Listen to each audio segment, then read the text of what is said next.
dinosaur, Lunosaurus Rex. Blog Talk Radio.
People, we're going to try to get through this show a little less lung damagey, a little bronchially than we did last night on TV Party Tonight where we discussed Voltron. This is the Metal Hammer of Doom. I got some antibiotics in me. I got some Mucinex in me. I did a breathing treatment not that long ago. I got a cup of water. My sciatica hurts. It's dark out and I'm wearing sunglasses. Let's do this shit. I am your mandated reporter, and frankly, that sentence made me out of breath. So fuck this shit. Ladies and gentlemen, my name is Mr. Mark Radulich, and I'm going to bring on my co-hosts who are going to drag me wheezing through this show. First, he is the Metal Coop, Robert Cooper. How do you do, sir?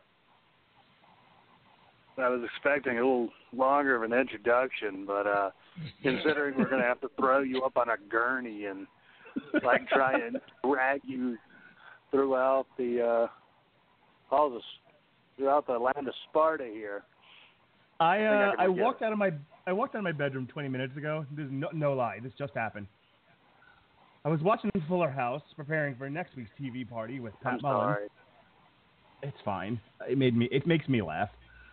Could be a lack of oxygen talking. I don't know. Probably is. I think you're getting loopy. A runner's high, but by running I mean walking from my bedroom to the living room and being completely out of breath. A walker's high. Yeah, exactly. So I walk out of my bedroom and I have a pain just to the right of my lower back, and I was like, oh, it's right here. This is where. Now I've been having back pain in the middle of all this for the last couple of days, but this has been mostly due to some internal plumbing issues, if you will. If you will.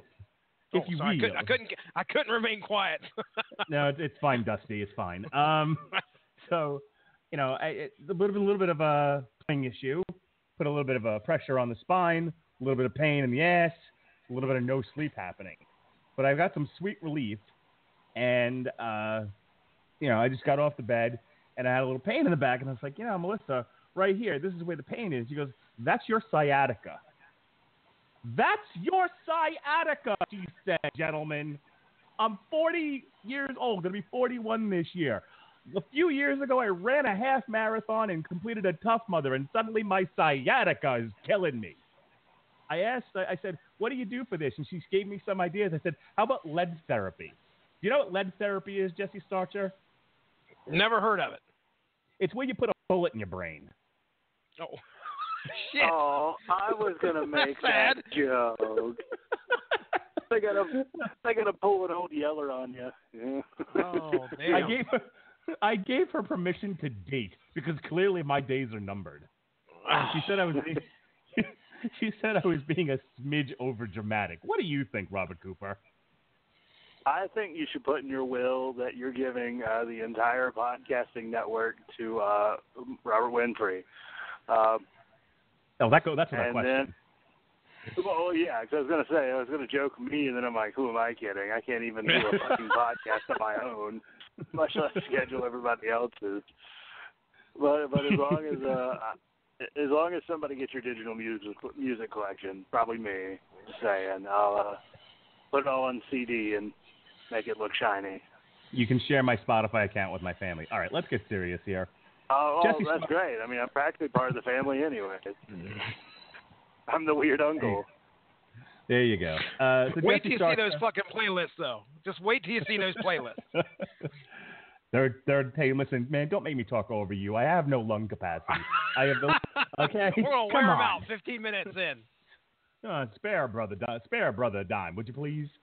Jesse starts your third attempt. Tonight we're going to be discussing a power metal. Speaking of over dramatic, my goodness, we're going to be discussing a power metal band from Greece called Firewind.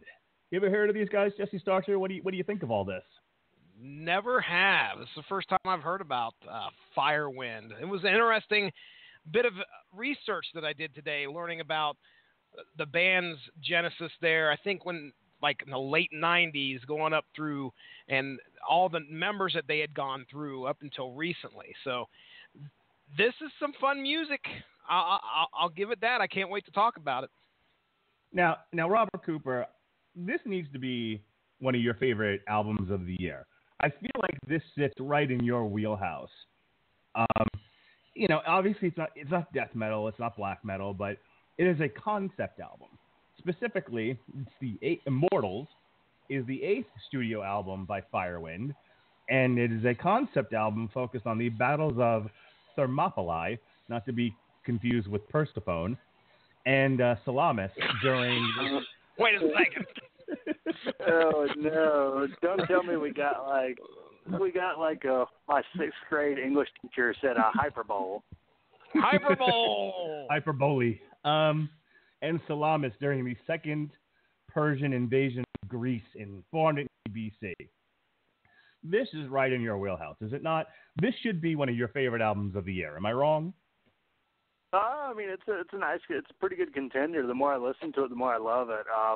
In terms of songwriting, it's very well done. The guitar playing is, of course, phenomenal because Gus G is the man, which I have a story about that. There was once, I think I told this story before, I was totally at like one of my first weeks at community college. Man, a guy from high school was there, and I'm like, hey, man, what's up? I was kind of listening to music on the old netbook I had. God, that thing was a piece of shit. But I'm like, hey, do you like... So what type of music you like? He's, I like everything. I'm like, you like metal? He's like, it's okay. I'm like, well, who's your favorite guitarist? He's like, Lil Wayne. Oh, Lil Wayne. I remember this story. Yeah. Yeah, and I looked at him just dumbfounded. But the reason I bring up Best G is because the song I tried to put on to be like, well, this is what I really feel like is good guitar playing was The Fire and the Fury by Firewind. And then he was like, it's a little much for my taste. So I was like... And I feel like the last time you told the story, I advised you at the time you should have pulled out your dick and hit him in the face with it. And I'd like to reiterate that if someone tells you that Firewind is too much guitar for them and that Lil Wayne is just right, you should, in fact, take out your cock and hit him in the face with it. Well, then again, I don't know. I mean, I would say that's a little homoerotic, but I mean, hey, he's hitting and married someone that is high above like any of our pay. Well, she's got 2 kids at 20, but hey. Okay. Go. Yeah, all right. It could be worse. All right. She could be not attractive. I really do want to start playing music and keep somewhat focused on the actual topic, but that's going to need addressing. But even before that... is it going to need... what else is it going to need? Is it going to need some cranberry sauce? No! Possibly some croutons, you motherfucker. Listen, I want to say something about this album, And then I need to ask Jesse a question, some follow-up, if you will. Jesse, you know where this is going. You should at least. Oh, shit. we need to discuss monkey business. Right we don't need to discuss no motherfucking monkey business. Oh, sir. This is the Metal Hammer of monkey business. We'll be do not bring my mother to this. I don't know where to go there. All right, but real nobody quick. does. Real quick. That ain't good. Scoop. Real quick. All right. Come on, man. Give the asthmatic a chance here. Real quick. Before I knew anything about this album and I just listened to it straight through, I was like, it fell into the category of it's nice, but it's too big. I liked it. I like Firewind in general. I was introduced to them years ago. Guess how? By the cover of Maniac, believe it or not. As in, she's a maniac, Flashdance. Excellent cover, by the way. Anywho's, been a fan of the band ever since, and so I wanted to review one of their albums on the show. But I listened to this straight through, and I was like, all right, it's fine, it's good. I'm enjoying this music. And then when I went back and I read about it, and I was like, oh, it's a concept album about the Persian invasion of Greece, and I should have figured that out when they got to track 3, and an ode to Leonidas came on. And all I could think about was this is 300, and I think at one point I was driving my son to one of his various engagements. My son leads a very busy life, and I might have been yelling out of the car, "This is Sparta." Anyway. You can't. It's hard to resist. Yeah, really. But for the longest time, I was into like opera metal and like thematic opera metal type progressive metal albums. So, for example, I think Jagdpanzer did an entire album that was Hamlet, I believe. I know there's a power metal Hamlet out there, and I feel like Jagdpanzer did one of their albums at that too. I might have to go check. But obviously Avantasia was another one I was into. Blind Guardian, that's what got me started in it. So this takes me back to that era where the only music for me, for a very select period of time in my life was just opera metal. Which brings me to this. 2 things, Jesse. One, since you've been listening to this podcast and have been a part of it and been introduced to that style of sort of thematic, operatic, progressive metal, how have you found much on your own? What have you taken a liking to it? Are you where do you stand with this sort of thing? Yeah, most of what. Well, I don't know how many more rules we can add to the drinking game, but if I could bring up Spotify one more time, they really ought to just support this show. What's wonderful is Spotify does a good job, similar to what Pandora does, where if you start to enjoy things, they'll throw stuff on a playlist that, just toss it out there. You can thumbs up it, thumbs down it, don't play this anymore. So off the top of my head, I can't think of any bands that really stick out here. I'm just looking at related artists, and I don't recognize any of those related artists on Spotify for these guys. So I've enjoyed it. Hey, real quick interruption. There is a metal Hamlet album, but the album I was thinking of by Jagdpanzer was actually Macbeth, and it was called Thane to the Throne. Came out in 2000, which I loved, by the way. All right, okay. Well, I was just going to say, yeah, I've really enjoyed this. I think one of my favorite albums that you guys have done that's similar to this is Blind Guardian. They're Beyond the Red Mirror, is that what it was called? I mean, just a fantastic bit of storytelling. I know that for a fact I've become a big fan of concept albums after listening to you guys cover a good portion of them. But Blind Guardian is probably the closest that I can say to Firewind. So listening to these guys, when we listen to some of these tracks tonight, you'll be able to draw parallels between the two if you're a Blind Guardian fan, and that power metal feel. Oh my goodness. But yeah, that's probably about where I stand.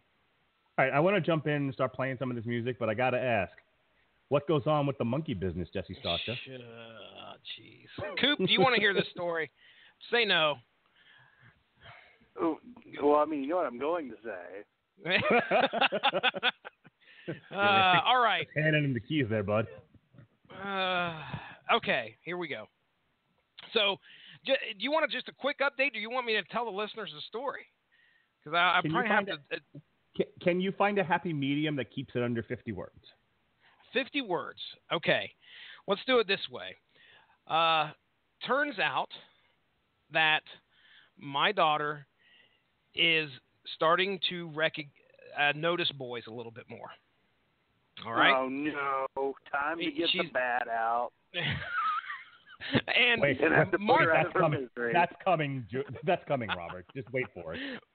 Mark was part of a Facebook conversation to which we have decided that it probably isn't a good idea to maim the 6th grade boy that she's been talking about.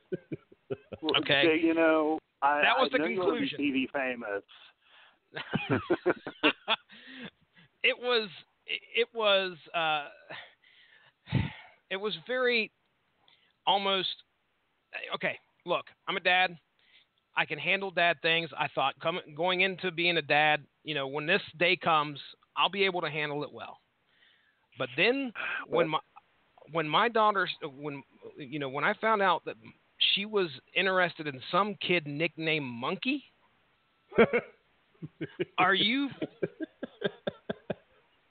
Monkey? So, Coop, when you were in 6th grade, did you have a nickname?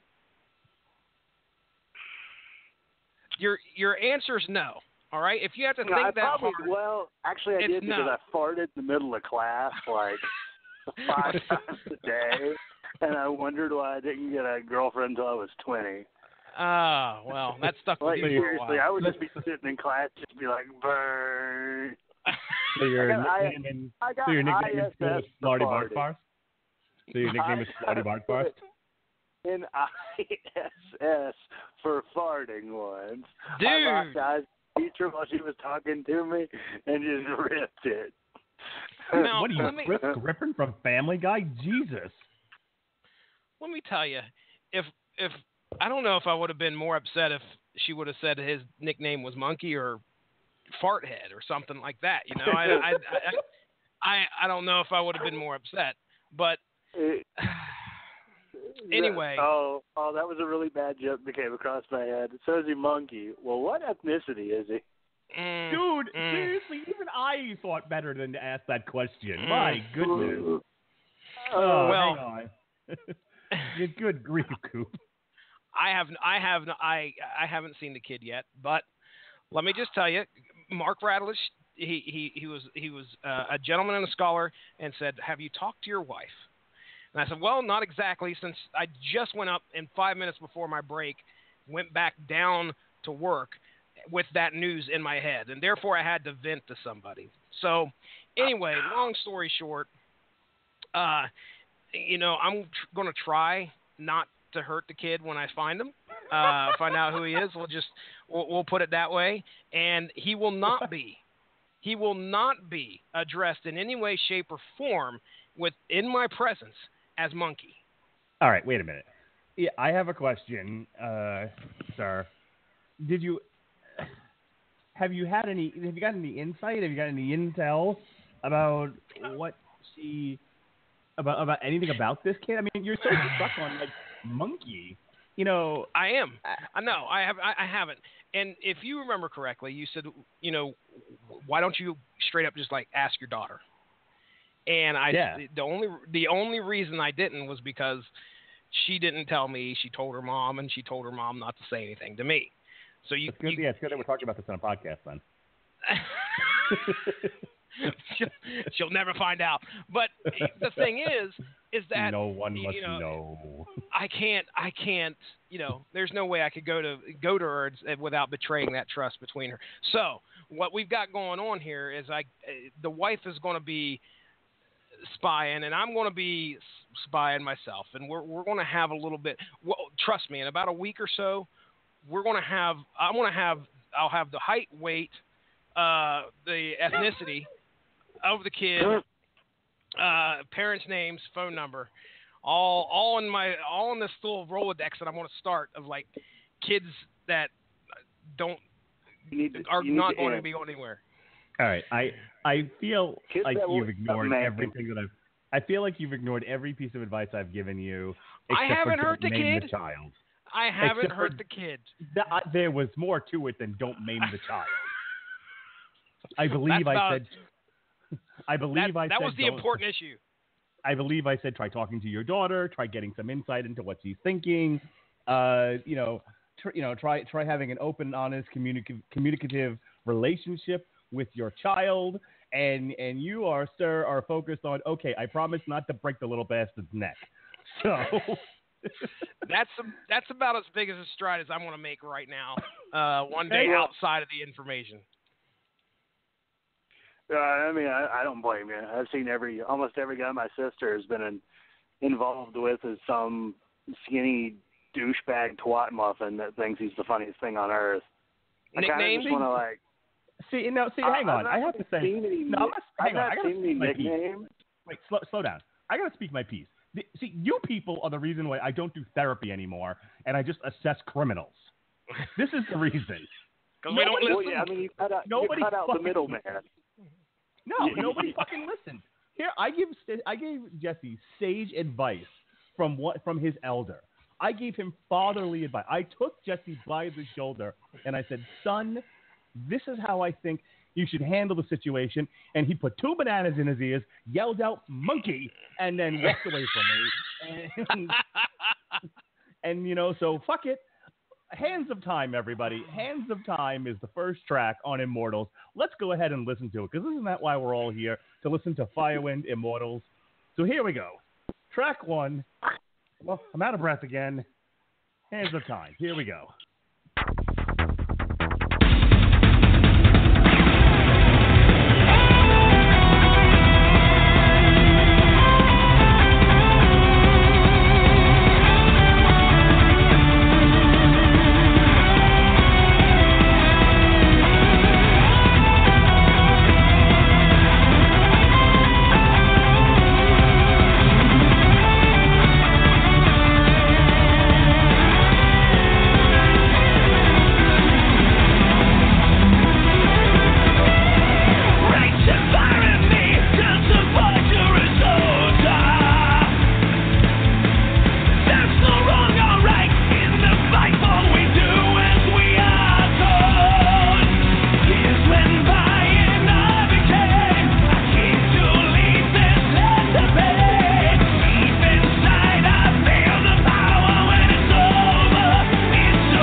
Coop. Hands of Time. Give it to me. What do you think? I think it's a pretty awesome song. Actually, it kind of started in the way I was like, oh, okay. Well, I didn't see this. Yeah, I had that same reaction. I'm like, same oh God, here. Firewind turned into an industrial band. This is gonna go bad. Oh, here we go. Never mind. Well, I'm sure you wouldn't be that sad. Well, I mean, I like my peanut butter to taste like peanut butter, and I like cheese too. But if I take a scoop of peanut butter, I don't want it to taste like blue cheese. That is true. Can't do anything but agree. I mean, I've never had blue cheese, but I'm assuming. Oh my goodness! Don't be so dang literal. Yeah, I don't like blue cheese. I wouldn't want it on my jelly sandwich. That's for sure. Oh my God! I've already killed this podcast. Oh no, blue cheese and Oh, no. All right, let's start this It again. sounds like Coop, something that's going to park on the toilet. Okay, Coop, what'd you think of the song? They're going to nickname me Monkey because I'm howling the whole time. Oh, no. Not going to throw anything. Well, That's I my. mean, if I were going to throw something, then I'd really be Monkey. We might be giving birth to a character on this show, and it's called Angry Jesse. Like I've never heard like Jesse really get angry before. We've had Angry Ben, you know. Yes, we did. But, yep. and Angry Ben's a fun character, you know. But I don't think we should keep poking Jesse with a stick. I'm just saying. Angry Jesse just shouts out what affirmation of what he's not going to do, so he'll stay out of trouble. So if you hear me say not going to throw something, that's me affirming that I'm not going to throw anything because I really want to at that point in time. Okay. Third attempt. Hey, not going to punch the kid. Hey, Coop, what did you think of Hands of Time? Hands of Time, a pretty good song, even though I must say the idea of only knowing the past is interesting, especially considering as a free country, today's society, I have a problem with knowing, like, fucking 5 years ago. Thanks, information age. You know what's funny about that? Lewis Black did an entire bit on how his generation differs from the present generation because they would just talk bullshit and think they were so smart. Now, if you talk to somebody, they would be like, that doesn't seem right to me. I'm going to Google it. But even with the ability to find information instantaneously, the amount of nonsense and quote-unquote fake news that's out there is still pretty immense, and it certainly does lead people astray. Jesse, Hands of Time, go. Let me just piggyback on what you were talking about there, because this morning, all right, like every good American, I open up my eyes, grab my phone, and slide open my Facebook, and the first post I see is about how we're supposed to get 3 feet of snow today and tomorrow. And Good. I'm like, wait a second. It said it was 58 degrees today and going to be 40 degrees, a high of like 45 tomorrow. What the fuck? And it turns out some brilliant person decided to post a photo from last year's snowstorm. But that's all he posted. Was just the link to the news feed for 2016 snowstorm that happened exactly a year ago. So I think he actually thought we were going to get 3 feet of snow. So anyway, less about people sharing ignorant shit and more onto Hands of Time by Firewind on Immortals here. Good. I think it's a great opener. Way to get the crowd going. Way to get me going. I enjoyed the swerve there at the beginning, just like you guys said. Had me going, whoa, wait a second, what the hell are we listening to now? And it's like, what? It's only like 5 seconds, and then all of a sudden it snaps right into some great power metal. So I enjoyed it, and nothing to complain about here. Okay. Real quick, I meant to do this at the top of the show, but I was sidetracked with sciatica, as it were. But I want to go ahead and pay respects to the dearly departed Mary Tyler Moore. Unfortunately, she didn't make it after all. So we here on the Come on. I only get that joke because I've heard that theme like 10 times today because I've never watched anything she's ever done. Boo. Thank you. I'm here all week. Everybody tried to keep. You know what's sad? I mean, I did that joke for my wife, and she thought it was hilarious. And we both agreed if I had put it on Facebook, someone would have gotten offended. Oh, well, I mean, of course Clearly. They would have got offended. That's why I don't, say half of the things that are in my head because, a lot of my jokes are absolutely offensive. Like, my manager told me he was homeless for a while as a child. He's like, yeah, I was homeless a few times as a kid. I was like, and now you just look homeless as an adult. Oh. I told that to my mom, and she yelled, Robert, you do not say that to someone. I'm like, actually, no, he thought it was the greatest thing ever. And I told that to him today, and he was like, yeah. He's like, that was priceless. He's like, I'm not used to people actually jabbing back. I'm like, oh, yeah, I got jokes. You know what's hilarious to me, and we've done this now. This will be the second time on this show alone. It's like we have a tacit realization that there's just some things you can't put on Facebook because it'll provoke some idiot who's just gets offended by the dumbest things, and you don't want to start shit.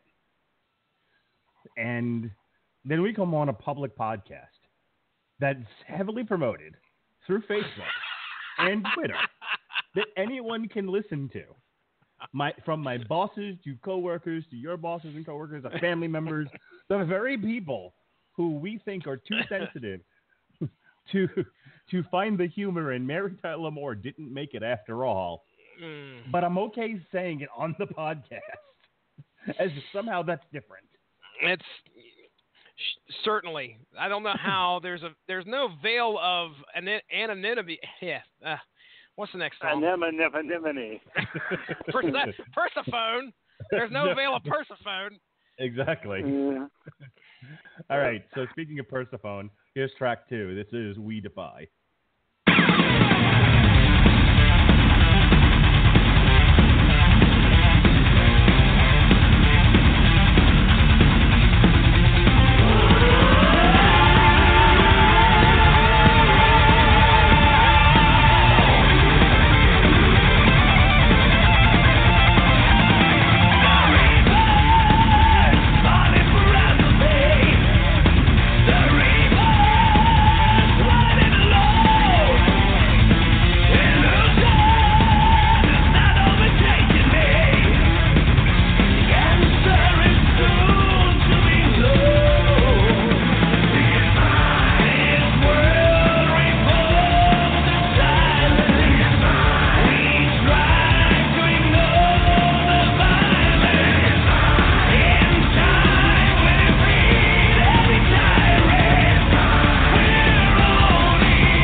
We Defy, gentlemen. That's a pretty good one.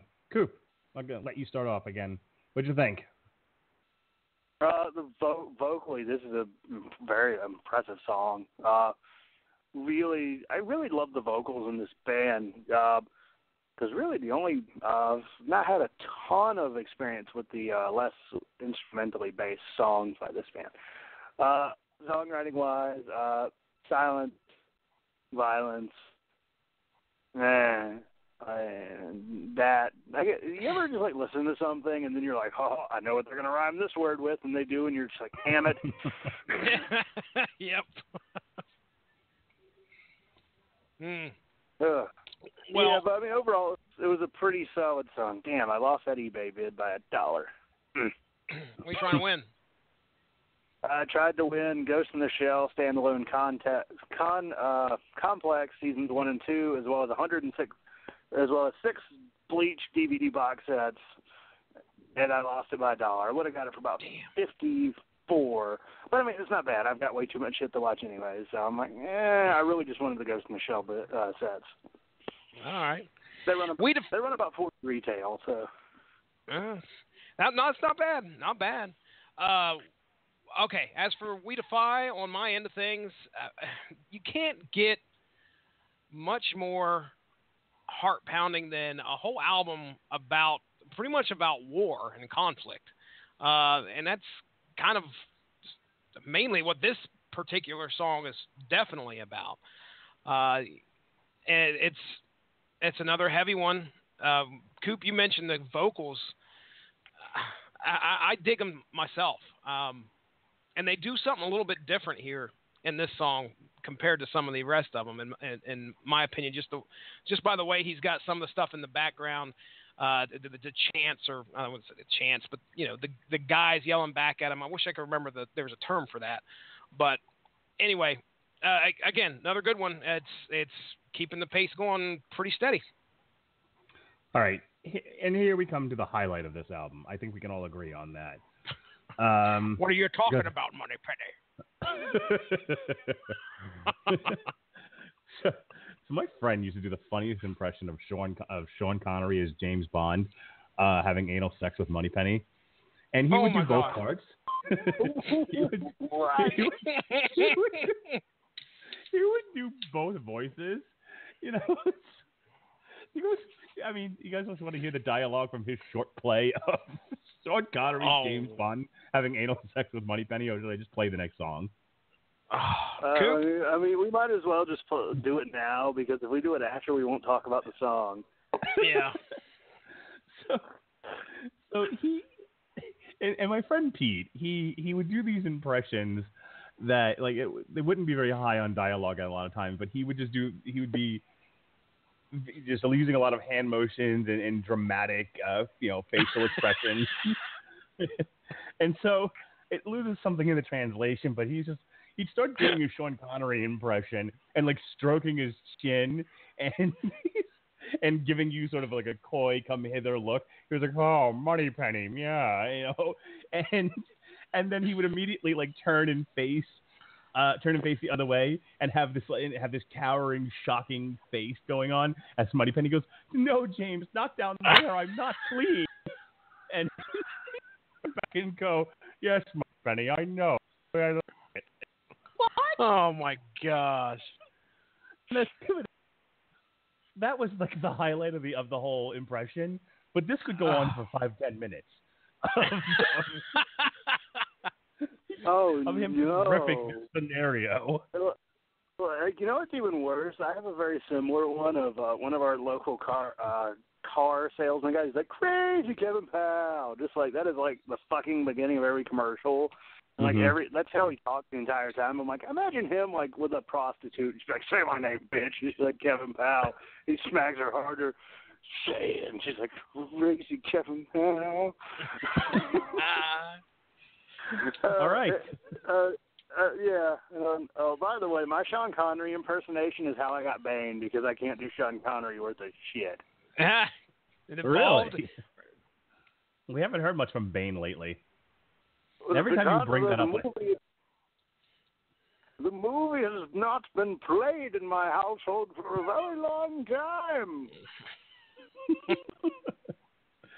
And the best part, I went by a pawn shop today and I could have bought it, but I did not.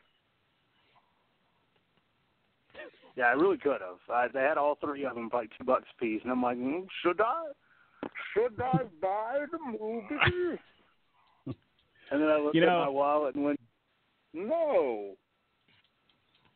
Now I want to hear you read an excerpt from Donald Trump's inauguration speech as Bane. Oh, that'd be classic. Well, we already got Mark Hamill doing the Joker, so. By the way, I still think it's one of the world's stupidest stories. That one sentence, and it became like this giant, like I can't even call it a news story. It was more of a meme that was reported in the mainstream media. Yeah, it was a giant meme. Like, oh, Donald Trump steals the speech from it was like, and I'm sorry, he's not the first person in history to say, "I want to give the country back to the people." Granted, there's a lot of South American dictators, but sure, whatever. That's not the point. All right. Yeah, apparently, an African president, I think it was like a week or two ago, pretty much stole his inauguratorial address from W. Bush. Oh, wow. Awesome. Yeah. I hope he steals his his first debate tactic when he went up against John. Just keeps rubbing his head and yelling, "It's hard." Not that head, by the way, like his forehead. Anywho, Ode to Leonidas. Here we go.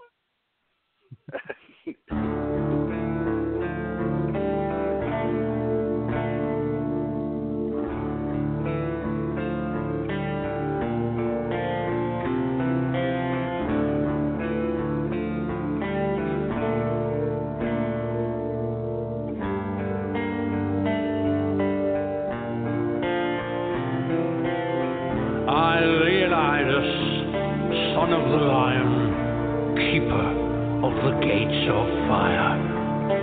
To all noble souls of this land, if you spill your blood with me, then I shall tend to your wounds. If you thirst from battle, then I shall give you my cup. If you follow me, I shall lead you to Sparta, under the stars of the gods themselves. Together we shall rid this world of the Persian beast. And to you, thy enemy of this land, I say, Mololafe, Mololafe, come and take it.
Okay, that's easily my favorite song of 2017 so far.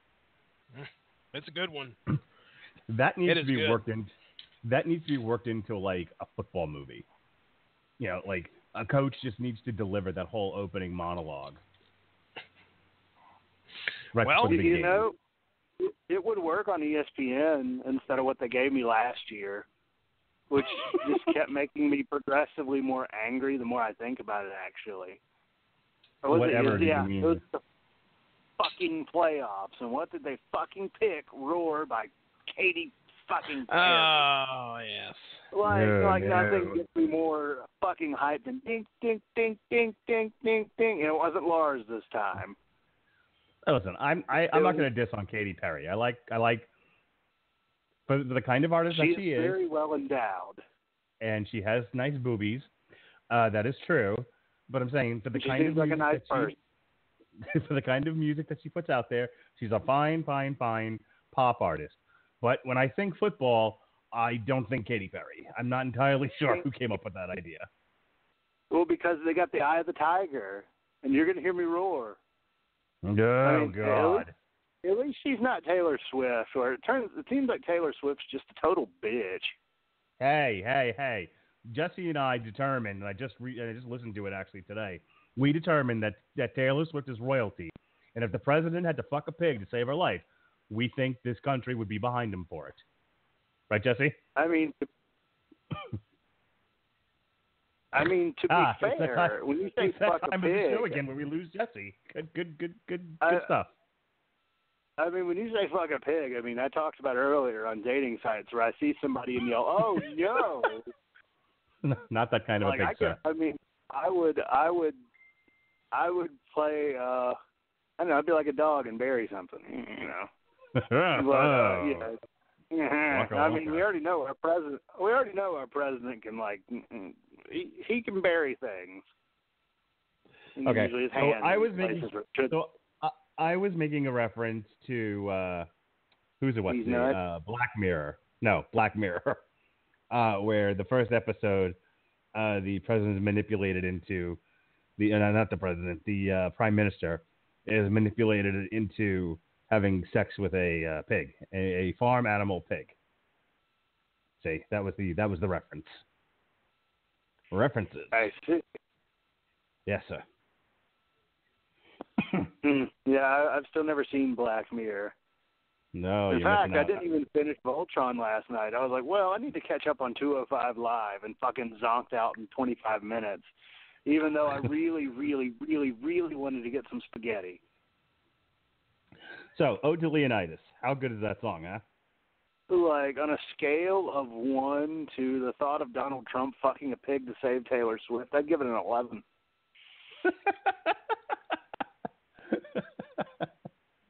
Okay. It's like, wow, Yeah. finally somebody that sleeps with him without having to try to get his money. All right, Jesse. I referenced Black Mirror, and I'm asking about your thoughts on the song. Give it to me. I agree. It's one of the best songs on the album and that we've heard so far in the year that we've covered. I liked the way that they started this out, and you get the whole 300 feel, which, by the way, I have not seen. I've not read either. So, but man, if it is not, when they did that movie, if it didn't become a pop culture icon, and clearly people really started paying attention to it, to that story.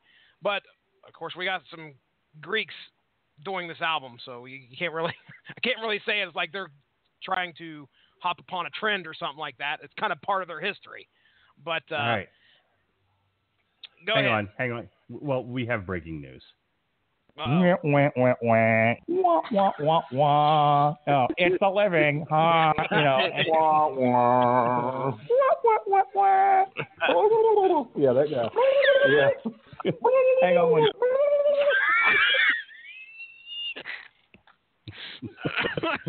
Oh. You know, it's going to work no matter what, because everybody's going to be fucking chuckling by the time you get back, so nobody's going to be able to talk. So, as I'm doing this show and I'm scanning through my Facebook feed, multitasking, Delish is posting on Facebook, you can now get drunk off Oreos. Oreo beer is now a thing. Ugh. I don't drink alcohol, and that just makes me go. Goo. Oh, dude! Like, you know what just came up? Hey, this is for you, Coop. You know what just came up on like as an advertisement on Delish.com? Metalhead Dating. Dew? No, Metalhead Dating. Oh, hey. Sign up now. Hey, you brought that up once, and I clicked on it, and then I'm like, oh boy, it's a paid service. Fuck that. Oh, okay, you cheap bastard. Well, Oreo beer. It had one person in my area. One.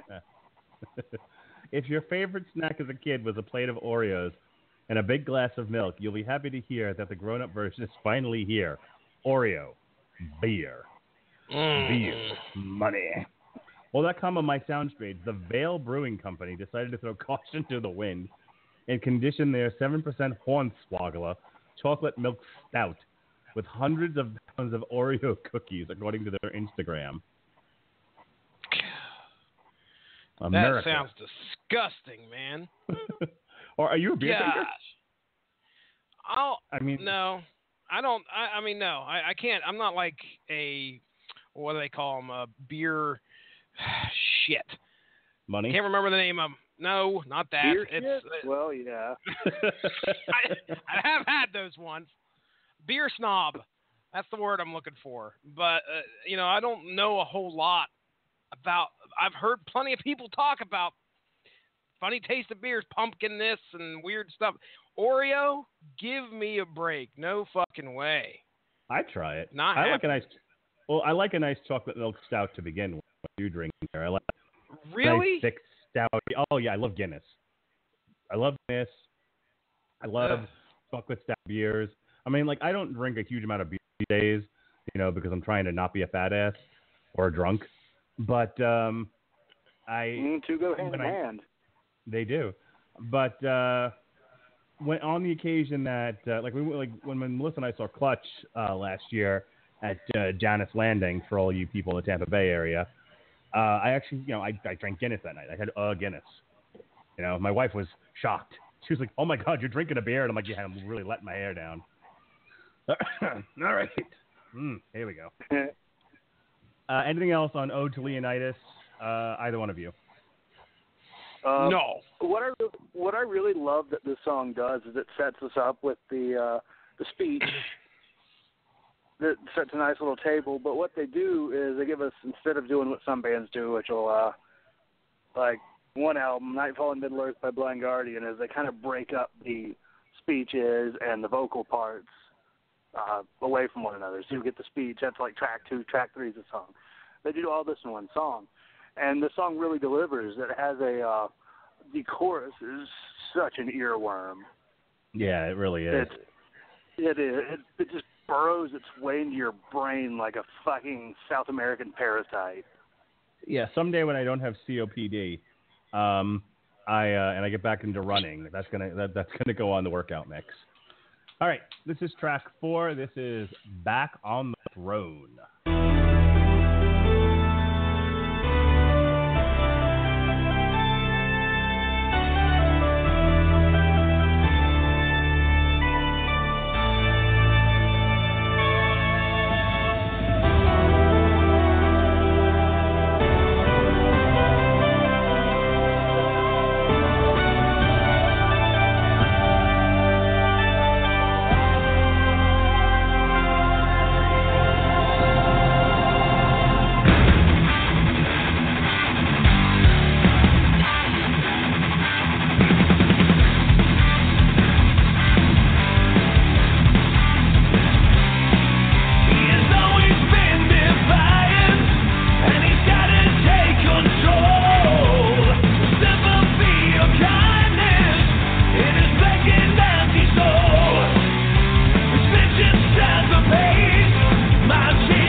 Oh, that's so good. I had to stop it there about halfway through. But just as they were going into the chorus and that breakdown, so good. Jesse, I'm going to throw it to you first. Back on the Throne. It's going to take you some time to put you back on the throne, baby. Can you guys tell that this guy was Gus G, right? Coop? Yep. There is, it's easily to be, man, I can't use words tonight. You can easily see how this guy was going to be associated with Ozzy. You can hear it in that track. I think Ozzy brought him up as his guitar man. At one point, is that right, Coop? Was he affiliated? He was affiliated with Ozzy Osbourne, right? He still is his guitar player. Is he? Okay. See, I almost hear "Bark at the Moon" in that song. Just by, if you pay attention to, it's not prominent, but it's. No, I hear it it's too. There. It's there. No, I agree with you. I totally agree with that. I stand by that. Good ear, Jesse, because I didn't think about it until you said it. But now that you have, I definitely hear Randy Rhoads in there. Coop? I never really thought about it. I could hear it, but that's interesting. All right, what do you think of the song? Oh, it's a great song. Again, it's something I really find is just kind of indicative of definitely the first half of this album. This first half of the album is just fucking awesome. Just great guitar playing. It's lyrically interesting. The vocals are wonderful. Real good start to this album. Yeah, I agree. All the tracks we've heard so far are really strong. It's definitely keeping to a story, which I like. And unlike some of the other concept albums that are out there, I feel like the story actually flows through each song. Because sometimes we get like, oh, these things are all related and tell this big story, and I'm like, yeah, I don't hear it. I have no idea what you're talking about. This one, I get it. I get what's happening from song to song. All right. So let's move on. Speaking of which, let's go on to the next track. It's track 5, Live and Die by the Sword.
My wife is not a huge fan of the progressive metal. I mean, of all the styles of metal that I've introduced her to, and shows I've dragged her to, she actually much prefers to hear people scream and growl.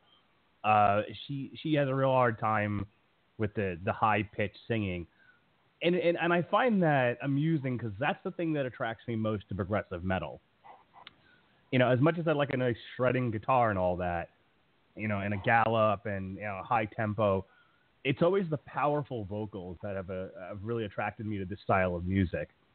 You know, Bruce Dickinson and Iron Maiden, for example. I mean, the man's got some pipes. And this is a song that reminds me just how good and powerful these voices are.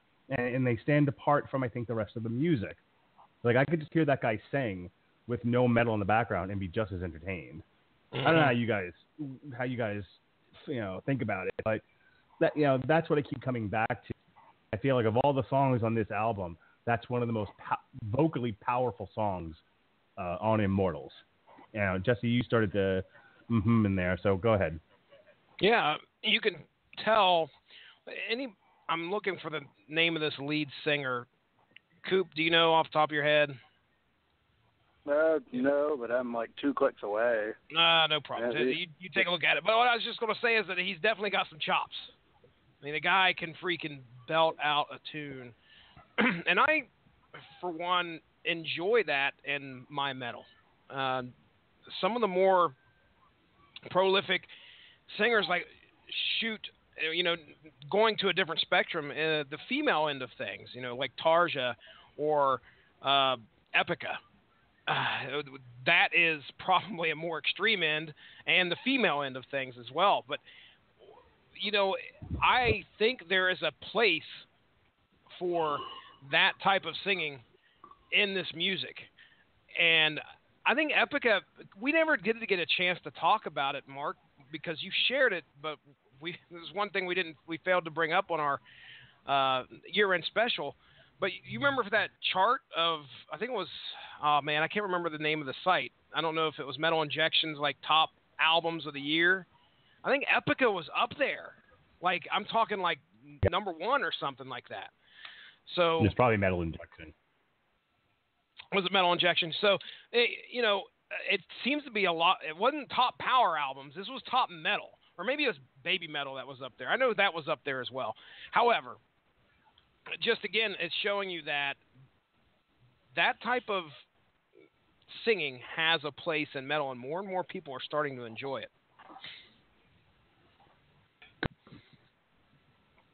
Coop, I'm done. Yeah. I found the guy's name. His name is, let's see, it's Henning Bass. Okay. It's B-A-S-S-E. Maybe it's Bassy. Maybe it's Henning Bass. Henning Bassy. You sound pretty good up there on the stage. Yeah, you know, he's a nice German guy. So I don't know what they do with the German guy. But actually, yeah, he is fairly fresh. He's all about that. First album. Oh, come on, Mark Radulich. I'm all about that Bassy. No. He's all about that Bassy. Treble. Oh, geez. There's no treble in the Bassy. He's all about that Bassy. Radulich household. We just continue to strive to lose listeners every week. Hey, well, I mean, I keep showing up, so it's going to happen. Where'd all the ladies go? Hey, what joke did we make to turn the ladies off? Well, you know, I haven't popped off my favorite one ever where someone says, "Can you tell me a joke?" And I just say women's rights. Oh. Gee. But that is like my number one favorite. Like when someone's like, "Oh, you want to know a good joke?" I'm like, "Women's rights," and then they either chuckle or they go, Not talk to this guy again. Yeah. At least I haven't started a date off with that one yet. Usually it takes me a while. She laughs. She's the one. But yeah, this song here, again, a great vocal performance. This whole album is just like full of great shredding and vocal performance, and quite frankly, it is. It's one of those that the more you listen to it, the longer you listen to it, the better it gets. This is just a really good song. Right. This is track 6. This is Rock of Ages. But no, that's Def Leppard. This is Wars of Ages.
Missed my cue there. I think it's another really good one. Another solid song. They're finding a nice balance, I think, with each track of keeping it heavy and up tempo while still melodic. I really, this isn't a Children of Bodom type thing where like, oh, I have anything to say, but I have to say, like, it's a very well orchestrated album. It's a very well written album in terms of songcraft, which kills me because I was looking at some of the. I was actually looking for any intel or insight on Visions of Tomorrow, which is the bonus track. We'll hear in a couple of songs, and I went on YouTube, and there's a couple of uploads. At least when I was doing this, there were some uploads of the entire album, and there were some comments about it. And people were like, "Oh, this is boring." Like, I have listened to a lot of music in my life, a lot of progressive metal, and this is far from boring. I would say this is pretty challenging. But, what do I know, musician? Coop, what do you think? This song here was not really as much on my radar as some of the other ones. It's still a good song. It's finely crafted. The vocals are good. It's almost formulaic in a way, but one thing I will say that this album does really well is the fact that it doesn't overindulge on a lot of the solo work. It spreads that out, so you'll get like a good solo in almost every song. I would say most songs are pretty good on the solo,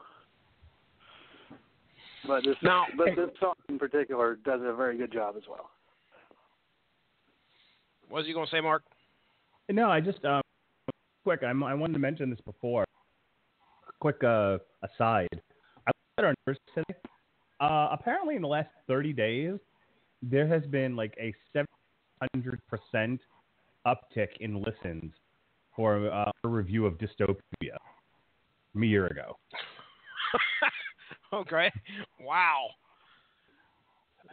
Yeah. I don't understand what went on there. That's kind of crazy. Like I said, as in terms of like pure numbers, I think does best. Listens close to the actual duplication, but I have to say, I don't have a Doom. People can listen to shows all the time. Yeah. As far as like more and more people like finding the site, assuming Blog Talk stats are in any way accurate, I noticed like when I look at like what were the most listens in the last 7 days, 30 days, I noticed it's a lot of from incredible. It's like quite a few are very below one, so kudos to you. Sweet. Do you agree with that, Coop? I didn't hear 70% of that. Like, you were like, kudos to blank. I'm assuming it's somebody. My favorite thing is to try and piece together what he's saying, and include like extra shit in there that really he probably is not saying it anyway. I heard you congratulated me for having such a great show called Source Material. I appreciate that, Mark. Thank you. I caught kind of what you were saying. Okay, the last minute of it was completely inaudible. Somewhat. More or less. Okay, whatever. I was trying to I hear that before. It's still pretty bad. Like, I heard my name. Let me track stuff. Here, I tell you what, Mark. Let me just say my piece on this song real quick, and you can go to the next song if you want.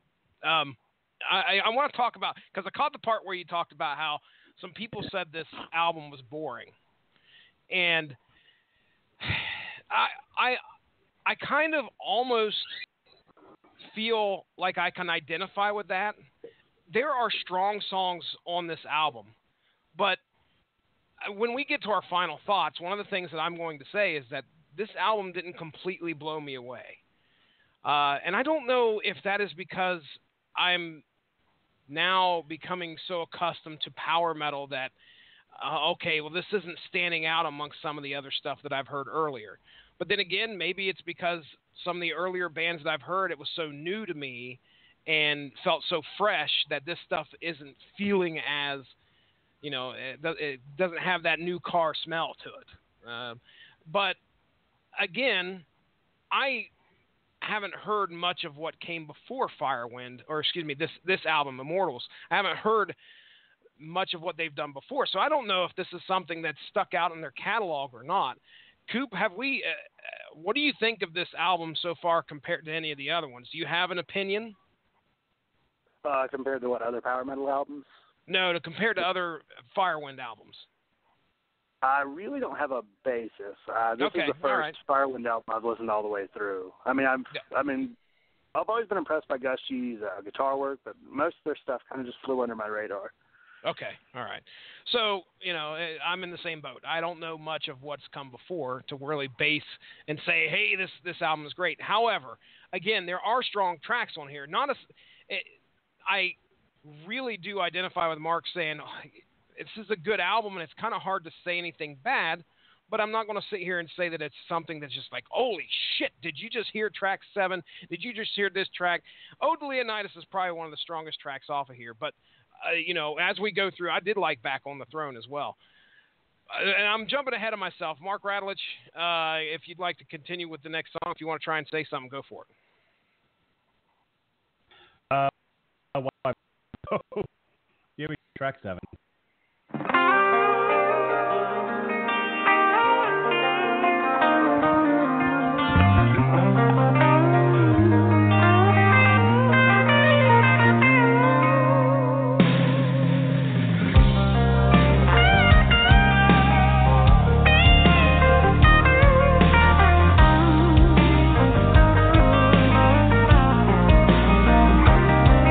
She lives the days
I took up and I sound. It's still there. Yeah, like honestly, it's like you're playing a game of hopscotch. Blog Talk's playing a fucking game. Well, that's the whole fucking Blog Talk does that and fuck up. Fuck you, Blog Talk. Bunch of fucking ass wipes. Well, I'll tell you what. Mark, you just chime in if you want to chime in. Lady of 1,000 Sorrows. We're taking over. We're taking over. Coop, I've said something about how this album had like this 80s feel. And a few of their songs. And this one in particular, it stuck out to me. Like, I've just felt the 80s oozing all over this. And that's probably because it's a power ballad. But can you feel a little bit of 80s influence? I don't think that's anything that they set out to do, but I just feel that. Am I alone? I could definitely feel some of the 80s, that 80s hair vibe, but not quite in the way that, like, Every Rose Has Its Thorn. Like, I think it's just the vocals. They're kind of soaring in a way. I think that it kind of just evokes that feeling. I almost want to call this song Gravy of 1,000 Sorrows. Gravy? Gravy, yeah. I thought that's what you said, gravy. But I don't want that on my mashed potatoes. I'm just putting that out there. What about your biscuit? No, I'm going to pass. Well, because, biscuits and gravy made me a man. Biscuits and gravy made me all that I am. Wait a second. You are referencing, who is this, Festus? Festus. Oh, fuck me. No thanks. I don't have enough gravy in my head over that. That'd be. Hey, I'll give you some gravy of 1,000 sorrows right across your face. Oh, nasty. Yeah. Oh no, you're not. I hope you're not going to do the Simba where you just kind of smear it on their forehead. No. Lift you up in the air. Mark, we can hear you now. What do you got to say? So, there comes a point, I guess it's the internet in my house or it's my computer, where the internet feed just dies, and I think that will start to cut out. Okay. It test. I ran it on my just now, and it's back. So do I sound audible? No. Ish. Yeah, it's still there, still very present. I don't know if it. Well, I don't want to sit here and diagnose what the problem is because how long we were trying to figure this shit out for like a month and a half, 2 months. I mean, I'm at a loss. But tomorrow when I'm having my dad fix the computer to take a look at why it does not do this shit on. It doesn't do this on YouTube at all. When we do a Google Hangouts or the YouTube Live, every once in a while we get a little robot voice, but that's about it. Nothing anywhere like this. We've never had a problem with that, so it's got to be Blog Talk or something. Anyway, yeah, I'm sure it's a combination. For the sake of time and my sanity and my voice and my lungs, this is more.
track. This is War.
All right, guys. Coop, I'll let you go first. Oh, boy. I love going first unless it's, I don't know, like a spelling bee. I get all the pressure. Damn Indian kids. Anyway, so... You've been in a lot of those? I mean, legit. No. I've been in one spelling bee that I can remember. I think I've been in two. It was in elementary school, and I couldn't spell magician. I spelled it magic. Damn it. Spelled it M-A-G-I-C-A-N. Magican. Magican. Magican. Turns like I had turned it into a magic can. So, yeah, the instrumental, fucking wonderful. Loved it. I would definitely be listening to that again. And then when it led straight into this song here, what was the name? I missed the name of the song because the Blog Talk. We'll blame it on Blog Talk. There we go. That's what we'll do. God damn it, Ed Sheeran. Get away from my fucking Spotify. Warriors and Saints. There we go. Okay. Yeah, Warriors and Saints. Awesome song yet. Just one of the better songs on this album. Honestly, the two Immortals and then Warriors and Saints make a really good 1-2 punch. I love. That's something I've loved about a few Megadeth albums is when they lead with a really good instrumental that heads straight into another song. It really feels like it pays off. Well, I again can't really say much about this track other than it's good. It's man. Again, I hate to identify with the people that are saying this is a boring album when every track is pretty solid. Where you mentioned that the first half of this album was fairly good, do you think the back half of this album is not as good as the first half? I mean, the back half is still fine. Some of it just kind of loses its luster because it's not quite Children of Bodom, where I love how that's become our high water mark for good albums that you just can't really talk about. I think that was one of our worst, like one of my like least favorite podcasts. Where I was just like, ugh. Mark's finding comic books, my cat's dying, and every song on this album is pretty samey. Well, I think there's a really good point where you could cut it off. Right at the ballad is kind of where it splits in two. Okay. Yeah, and I feel the same way because that I hate to say that the ballad brings it down, but it. Oh no, it doesn't. It honestly just kind of breaks it up a little. Yeah. I agree. Mark? But yeah, I mean, Mark, do you have I don't know. I feel like I should either cut him out of the podcast altogether. Well, good job there, Oedipus. Overthrow your podcasting father. Oh, God, does that make me some other... Oh, no. It looks like I'm going to get the gravy. I want to throw it to him, but then I'm like, well, I don't know if he wants to try and talk. So... Brian, can you hear me? Yeah, somewhat, yeah. For now. Here, let me get this. Okay. How? Yeah. Blog Talk hates you, man. It hates you.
From the ashes, Coop. I keep thinking that pause. It's like I was waiting for Mark to come in. And then it is. I'm like, is he going to try now? I don't know if he is. I better go. Better grab the reins on this jackass. Rise from the Ashes. This one's just more of a song. Again, good vocals. I think kind of with some albums there's just kind of a fatigue by the time you reach the end. It's a good song, but it's a song, it's definitely not a mark against the album. I would actually say it kind of leans more of a mark towards the album, but I mean, I've already said it in 3 other songs. Well, I was just kind of taking a little.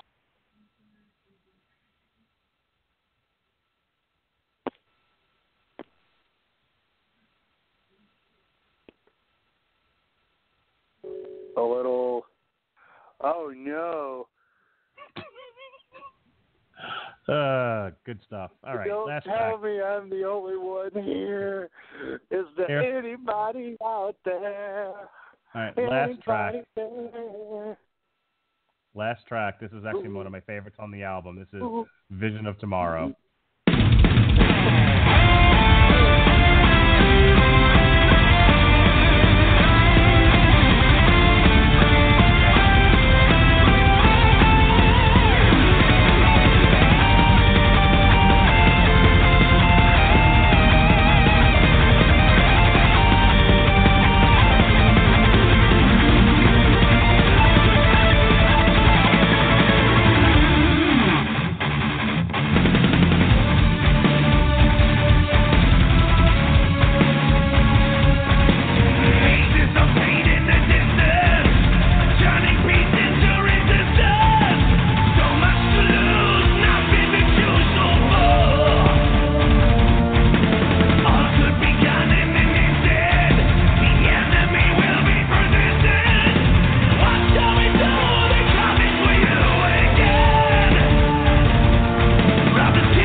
you guys hear me?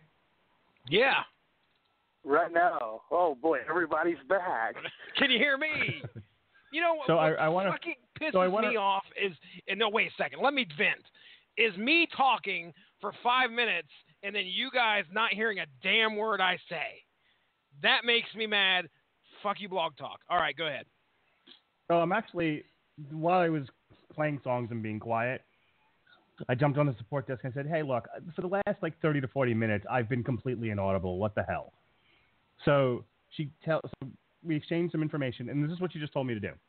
Can you try hanging up with the Direct Connect through the Direct Connect pop-up window, then close the browser down, then open the browser again, and call back in to see if it gives you a fresh, clear connection? Sounds and good. Apparently she can hear. And apparently she can hear me too. So, boy, thank you, madam. I appreciate your assistance in this matter. I apologize about what I said about Blog Talk. Caught, Jesse. Now you're caught. Oh no. I love you, Blog Talk Radio. Anywho. Source material will get no listens. They'll direct everything to some other podcast. Who knows what the problem is, but I mean, she gave me an easy fix for now, so let's just get through this. Vision of Tomorrow is one of my favorite songs on here. Probably my most favorite. Did I cut out again? No, you're fine. I'm just sitting here thinking about me and this lady. Go ahead. What? Vision of Tomorrow, probably my favorite song on here. It was the first song that really stood out to me. And I think the only one that's even comparable to it is Ode of Leonidas. I'm just going to get out my final thoughts and let you guys have your piece, do your plugs, and then we'll get out of here. I mean, overall, I like the album. It's one I'll probably listen to again, throughout the year. I just, I like the sort of epic feel to it. I like its powerfulness. I mean, I heard what you guys were saying, and yeah, some of it can feel a little samey.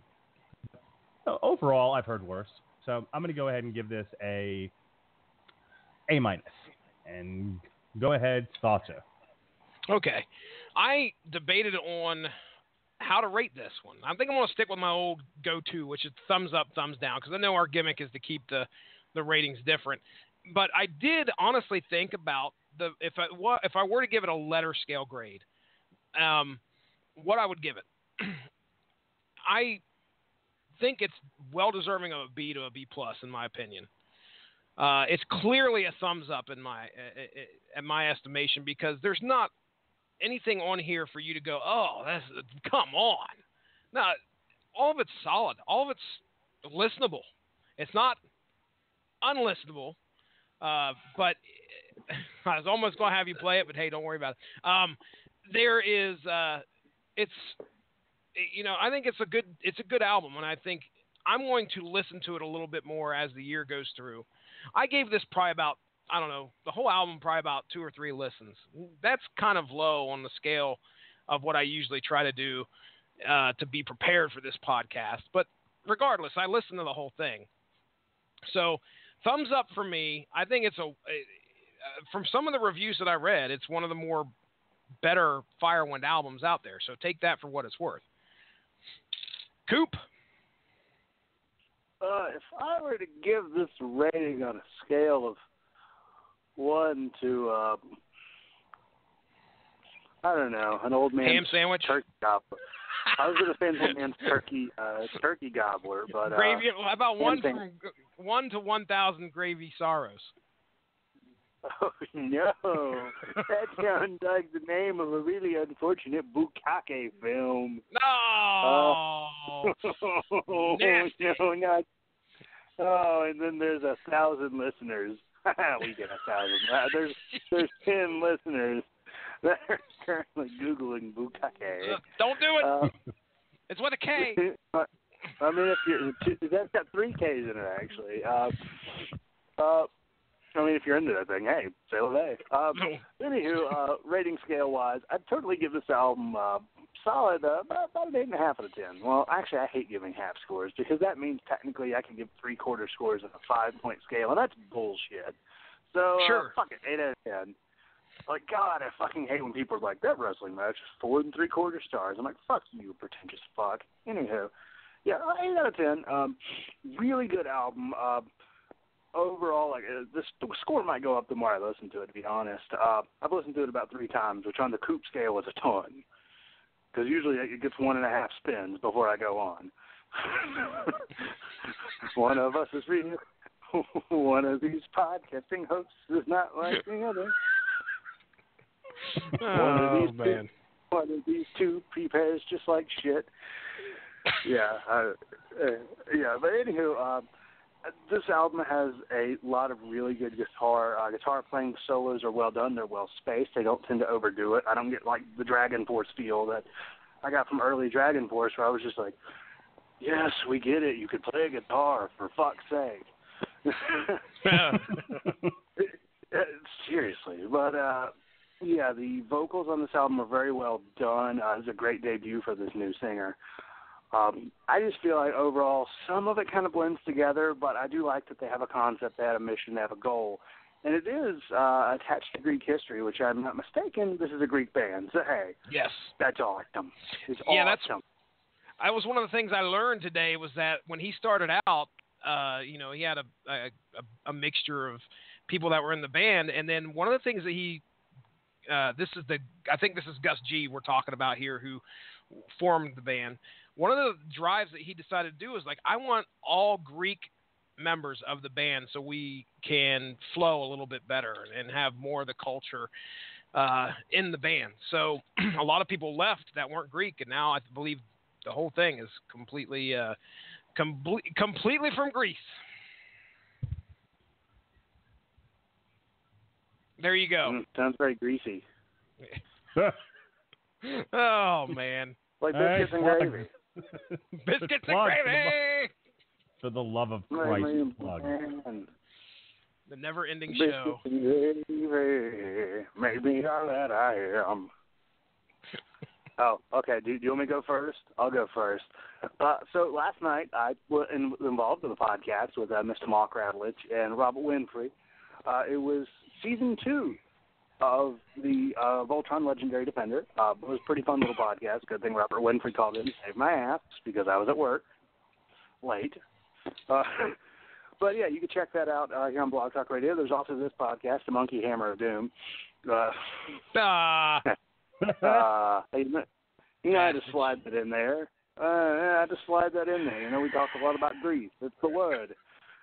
Yeah, the Metal Hammer of Doom, which is most Wednesdays, which I got to work next Wednesday. I just found that out. That's no fun. So, yeah, because I'm off Tuesday, Thursday. Those bastards, they usually give me Wednesdays off. So what time? What time do you I get off? Well, I get off at 10. Okay, so do I need to move the podcast back an hour or so? Because it's currently scheduled for 9:30. This is Creator, Gods of Violence. Ooh, that'd be a good album. Yeah, I could do 10:30. Jesse, can you do 10:30? Oh, yeah. Okay.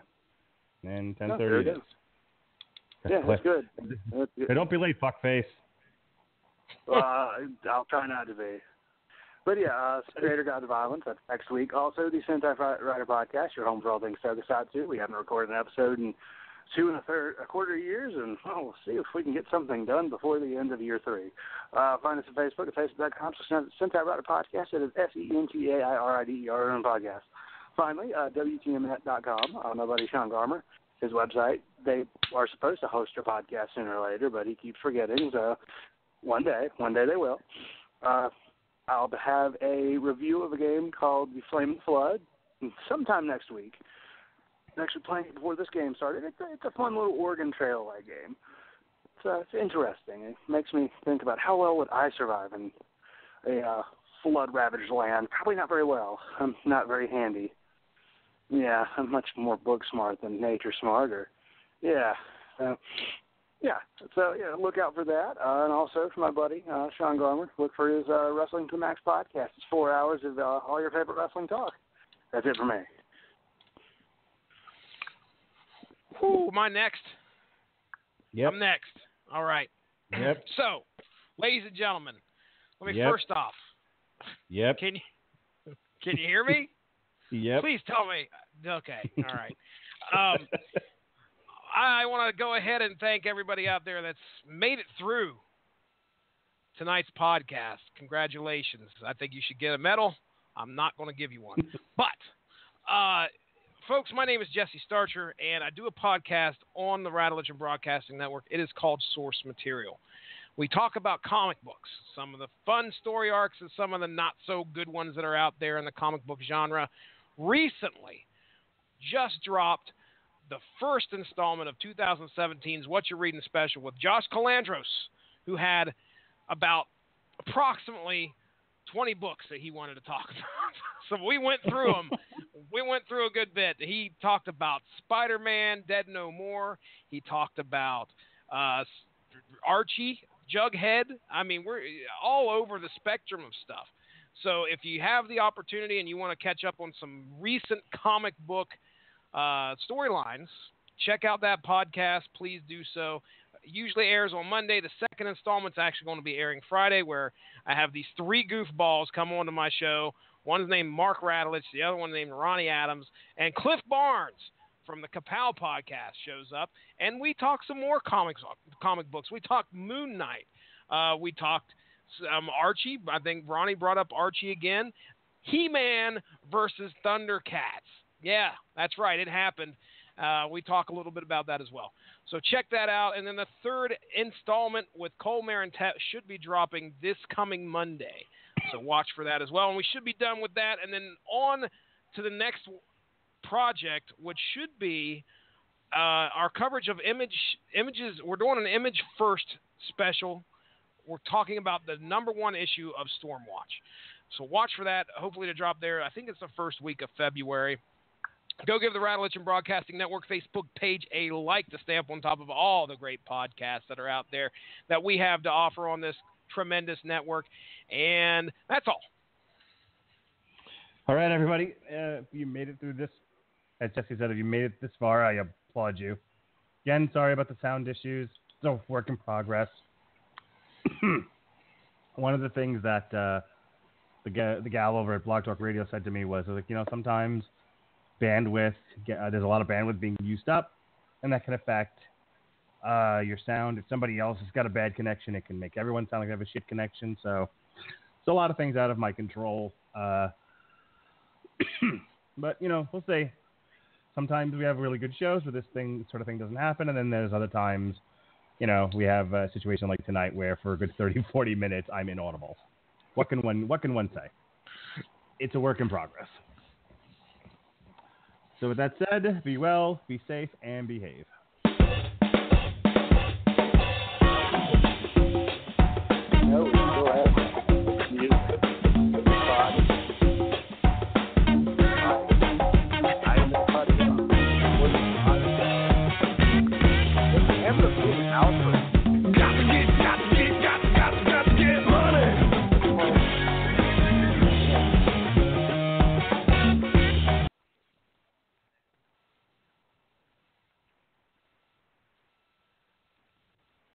When we come to work in the morning, we don't think about all the money we've won against big tobacco, big pharma, or the insurance industry. That's in the past. Life faces forward, and so do we. It's been said, to live in the past is to die in the present. What really matters is what we can do for you and your family right now, right this second. So call us, Farah and Farah, here for you, here for good. Tampa. Hey, it's Ryan Seacrest. Life comes at you fast, which is why it's important to find some time to relax. A little you time. Enter Chumba Casino. With no download required, you can jump on anytime, anywhere for the chance to redeem some serious prizes. So treat yourself with Chumba Casino and play over 100 online casino-style games, all for free. Go to ChumbaCasino.com to collect your free welcome bonus. Sponsored by Chumba Casino. No purchase necessary. VGW Group. Void where prohibited by law. 18 plus terms and conditions apply.